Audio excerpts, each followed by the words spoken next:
Hi, I'm Mac McCarthy, and I help people with their breakup. And here's the top 5 ways to use no contact, to put it into action. And it's counterintuitive because you feel like no contact is no action. It actually takes actionable items to get the ball rolling to where you don't contact them. Please listen. Please take notes on this one. Number 1, because so many people tell me, oh, no contact, I can't do it. No. Translation, I won't do it. Number 1, cut off all access to social media outlets, period. Go on a social media fast for yourself. Set a date and a finish line. Say, I'm not going to go on social media for 30 days and then I'll decide if I want to come back to it. Another added thing I've had other people do, they've given their password to the social media outlets to a friend, and they told their friend, do not give me the password for 30 days. Okay? 30 days doesn't mean anything. It could be 60 days. It could be 15 days. The human mind likes finish lines.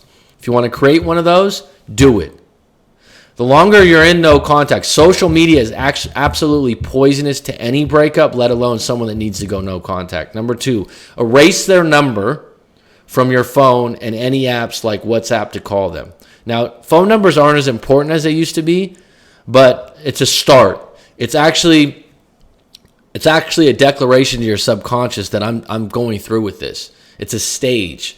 A lot of times, if you go to the gym and let's say you're in bed and you're like, I don't really want to go to the gym today. The minute you put on your workout gear, you're going to the gym. You got your shoes, you got your sports shoes on, whatever, your socks, everything, you're going to go. When you start erasing the phone, cutting off social media, you're telling your brain, I'm all in. I'm burning the ships and I'm going to take the island of no contact. Okay? In an emergency, people can always email you. Okay? Email, in a lot of cases, is just not used as frequently anymore. But if you cut their number or you block them or social media, they can email you usually.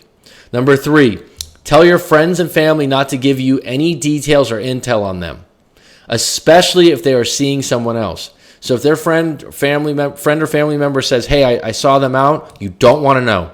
If they have a relationship with them outside of your relationship, and you don't want to know because it's actually secondhand information. It could get misconstrued. So just tell them that as another action step. Number 4, do not visit places you used to go for nostalgia. Oh, we used to go down to the pier and watch the sun go down. Don't go and do that when you're in no contact. Do not drive by their house. Do not go to places you might run into them. Do not walk your dog at the park near their home. If you run into them, it will be awkward, especially if you don't want them back. So I've actually had a client that drove by his girlfriend's house who was I think she was in her mid-20s, parents' house, and the mom was out front watering the lawn and saw him and then contacted him and thought it was, like he was stalking her. And he goes, I was just driving by the house. But what were you driving by the house for? Well, I just was kind of looking to see if her car was there, right? Don't do it, right? I've had people that go to university, they go to college, they go, hey, we're going to run into each other, crossing each other's path, going to classes. Take a different route. Oh, I have to drive by her work, going to work. Take a different route. Take a different route. Oh, yeah, I guess I could do that. Anything that triggers your mind on them is going to affect you while you're in no contact. Help yourself in this case. Number 5, do no contact for you. Don't do it to get them back. Do it because you need to clear your mind. You need to see if you're strong enough to do this.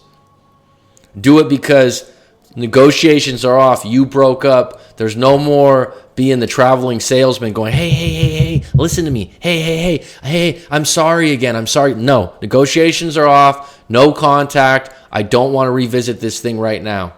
I'm not willing to give in. You're not willing to give in. Agree to disagree. Be clear on that.